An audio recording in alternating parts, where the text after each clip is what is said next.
So, ngayon, freelancing reality. Clients don't hire marunong mag SolidWorks tapos mag-a-assume ka na i-hire ka, mahirap.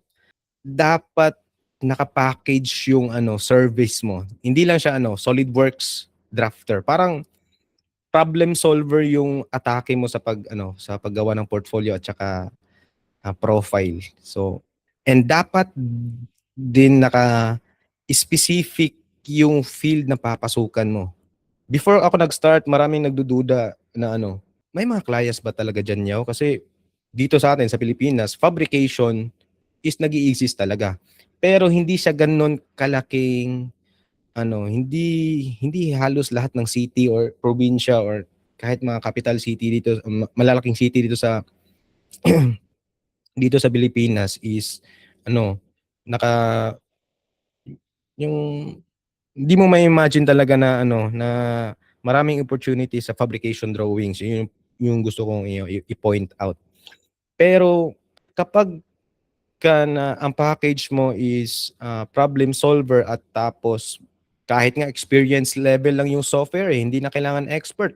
And then naka-specific yung field na papasokin mo. Kunwari, sa mga electronics, gawin nila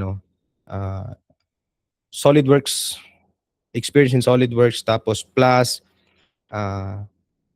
electronics engineer plus for may imagine natin yung maliliit na lang ng mga machines na electronics.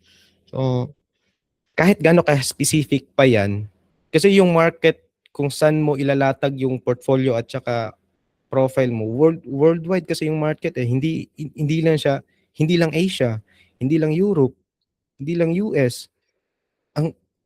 Basta ang laki talaga. Imagine kung titingnan niyo yung globe, ang liit lang ng Philippines. Tapos yung mga clients na nakukuha ko from may clients ako nakukuha from Canada, from US, from Australia, from Slovakia, iba-iba. Same lang yung service na ino-offer ko. Siguro nag-change lang ina-alter ko lang yung dimensions. For example, sa mga US clients ko, yung ginagamit ng dimensions namin or yung standard nila naka-inches. Doon naman sa EU clients ko, yung ginagamit namin dimensions, millimeters. Pero yung logic, yung sketch, yung workflow, same lang. Same lang lahat din. Aral ka lang konti ng kung anong standards ang ginagamit ng client mo, tuloy-tuloy na yun.